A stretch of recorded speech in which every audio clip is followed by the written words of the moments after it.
My name is Emily Collins, reporter with WestfordCAT, and here's the March 9th edition of WestfordCAT News. Library book sales will now be held at the First Parish Church during the library's renovation period. The Friends of the J.V. Fletcher Library recently entered a partnership with the First Parish Church United to use the facility space to collect, sort, and store donated items. Quote, "We are thrilled that the Friends will have a temporary home during the library renovation project," book sale chair Emily Klassen said in a news release. "This partnership will enable us to continue to support the library and to keep doing things the way we always have."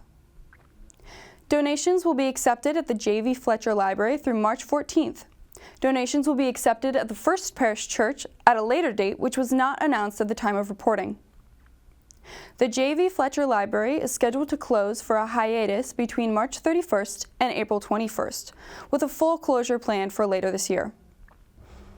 The school committee unanimously approved updates to the transgender and gender nonconforming students policy on March 3rd.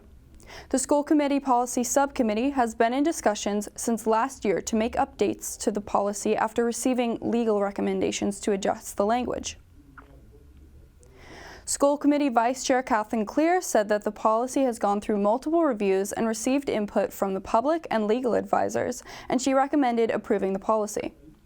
Quote, "Currently our policy is very much still within what state guidelines and state laws are, so the recommendation that I am making for the policy is that we approve it tonight. If things change, we can always come back and revisit it," Clear said. The policy states WPS's dedication to providing a safe, respectful, and supportive learning environment for all. It includes multiple definitions, including gender identity, gender nonconforming, transgender person, and transition.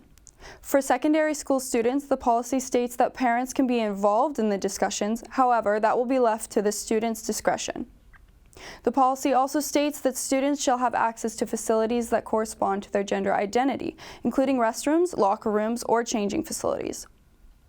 Members of the school committee spoke in support of the policy, many stating its importance.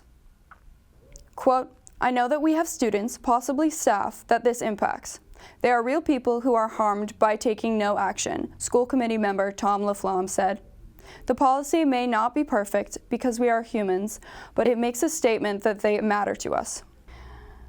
State Representative James Arciero announced that he has been named the House Chair of the Joint Committee on Transportation.